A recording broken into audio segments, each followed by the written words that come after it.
2 tane telefonu size için tekin bo'ladi obunachilar. Assalomu alaykum, Vip Texno do'konimiz bozorlari. Ko'pchilik bizning adresimiz bilinib o'tgan. Adresimiz Qoraqalpog'iston Respublikasi 4ko'l tumani bo'ladi. Bu tarafimizga keladigan bo'lsak, Do'llatchivan darvozasi. Do'llatchivan darvozasidan kirib kelganingizdan keyin chap qo'lingizda Vip Texno 155-do'konimiz bo'ladi. Bu tarafimizga keladigan bo'lsak, Tutnak Xazaris tarafdan kelaverishda Qo'sha darvozadan kirganingizdan keyin chap tomonga olasiz. 100 metr, 200 metr yurganingizdan keyin Vip Texno magaziningiz bo'ladi. Ekranlarda pastda nimalarni qoldirib qilamiz. Bemalol aloqaga chiqib turib, xohlagan narsangizni xarid qilishingiz mumkin. Bizda yangilikli yo'llari skuterlarimiz ham bor. Skuterlarimiz ham narxlari 3 million so'mdan boshlanadi obunachilar. 7,5 million so'mning har xilidan bor. Endi ichana girib turib, siz uchun hamma narsaning narxlarini tanishtirib beramiz obunachilar. Assalomu alaykum. Vip Texno do'konimizning mijozlari hamda obunachilar. Salomatmisizlar? Ko'p bo'ldi. O'zlarimiz YouTube kanaliga video joylamayapmiz obunachilar. Gullar qizishi nisbatan to'g'risi konditsionerlar skidga qo'yib beramiz. Endi narxlari bilan tanishtirib beramiz obunachilar.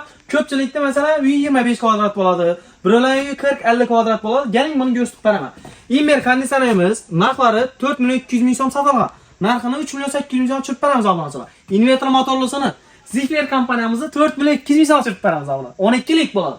Endi 12 lik konditsionerimizni aytib o'tganimizdek 3 million 800 dan boshlanib 6,5-7 million so'mdan chiqadi. Endi bu 3 million 800 konditsionerimiz 20-25 kvadratni sovutib biladi. 45-50 kvadratni sovuta olmaydi. Buning uchun yaxshiroqlarni narxsiz bo'ladi. Endi 18 lik konditsionerimizni aytib o'tamiz. Alpma kompaniyamiz narxi 5 million 500 ming so'mdan obunachilar. Rules kompaniyamiz bor 6 million 200 mingdan, Ziflerlarimiz bor 7 million 300 ming so'mdan obunachilar. 18 lik konditsionerlarimiz 5,5 milliondan boshlanib 9,5 million so'mgacha chiqadi.